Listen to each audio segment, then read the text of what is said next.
와, 대박이다. 자, 지금부터 부서지지 않고 탱글탱글한 동그랑땡을 만들어 볼 건데요.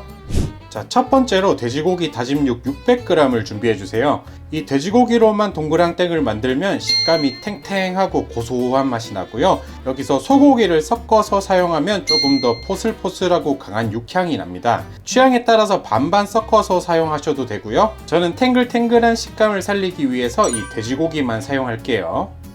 자, 다음으로 이 돼지고기 물기와 잡내를 뺀다고 고기 핏물부터 빼시는데요. 이 신선한 다짐육을 사용하시면 굳이 핏물을 빼지 않으셔도 됩니다. 자, 대신 이게 동그랑땡 만들 때 가장 중요한 포인트인데요. 바로 이 고기를 소금에 먼저 재워 두셔야 합니다. 자, 왜 그럴까요? 하나는 그냥 동그랑땡을 만들어서 구워보고 다른 하나는 다짐육에 소금을 넣고 30분간 재워둔 뒤에 구워봤는데요. 그냥 구운 동그랑땡은 육즙이 많이 빠져서 휴지 씹는 것처럼 퍽퍽하고 쉽게 부서지는데요. 이 소금에 절인 동그랑땡은 육즙이 덜 빠져서 촉촉하고 탱글탱글한 게 훨씬 덜 부서집니다. 그렇기 때문에 반드시 고기를 소금에 30분간 먼저 절여주세요.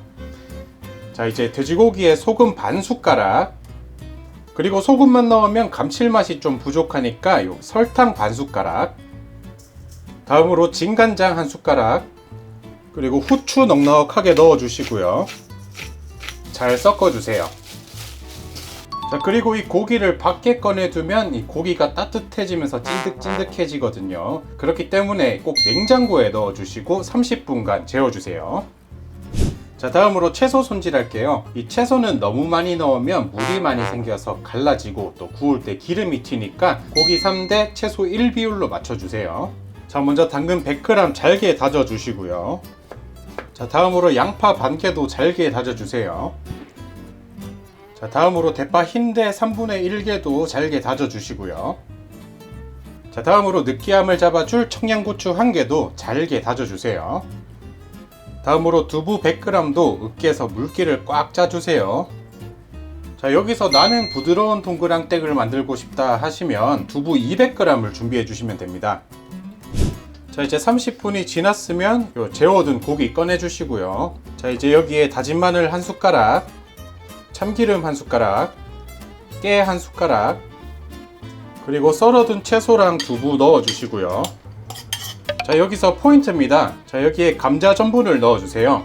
이 보통 밀가루나 부침가루를 넣어서 반죽을 하는데요. 이 밀가루와 부침가루로 반죽을 해보니까 부슬부슬하면서 미끌거려서 식감이 좋지 않은 데다가 쉽게 부서졌는데요. 이 감자 전분을 넣으니까 수분을 딱 잡아서 촉촉하고 탱글탱글해졌습니다. 여기에 감자 전분 2숟가락을 넣어주시고요. 잘 섞어주세요. 자, 이렇게 잘 섞였으면 여기서 2배 탱글탱글하게 만드는 비법입니다. 바로 이 반죽을 내리쳐 주세요. 자, 이렇게 반죽을 쳐주면요, 이 반죽 속에 있는 공기가 빠지면서 이 동그랑땡이 착 달라붙어서 익혔을 때 구멍 없이 훨씬 더 단단해집니다. 자, 1분 정도 이렇게 쳐서 반죽이 맨들맨들해지도록 만들어 주세요. 자, 다음으로 계란물 만들어 줄 건데요. 계란물 포인트입니다. 계란 2개 깨주시고요. 여기 노른자 하나만 더 추가해 주세요. 자, 이렇게 계란물을 만들어 주시면 훨씬 노랗게 색이 예쁘게 나고요. 맛도 훨씬 더 좋습니다. 자, 다음으로 넓은 쟁반에 부침가루나 밀가루 넓게 펴주시고요. 자, 여기에 동그랑땡을 한 입 크기로 만들어서 올려주시고요. 너무 크게 만들면 속까지 익히기 어려우니까 한 입 크기로만 만들어 주세요. 자, 그리고 동그랑땡은 익히면 중간이 볼록 튀어나오거든요. 자, 그렇기 때문에 손가락으로 중간을 살짝 눌러주세요. 자, 다시 이 위로 덧가루도 얇게 입혀주세요. 자, 귀찮은데 이거 덧가루 안 뿌리고 그냥 익히면 안 되나요? 하실 텐데요. 이 가루를 안 뿌리고 계란물을 입히면 계란물이 다 흘러서 구우면 한쪽 면만 계란물이 입혀집니다. 자, 다음으로 이제 후라이팬을 중불로 올려주시고요. 자, 여기에 기름 넉넉하게 둘러주세요. 자, 다음으로 동그랑땡을 계란물에 넣고 숟가락으로 하나씩 올려주세요.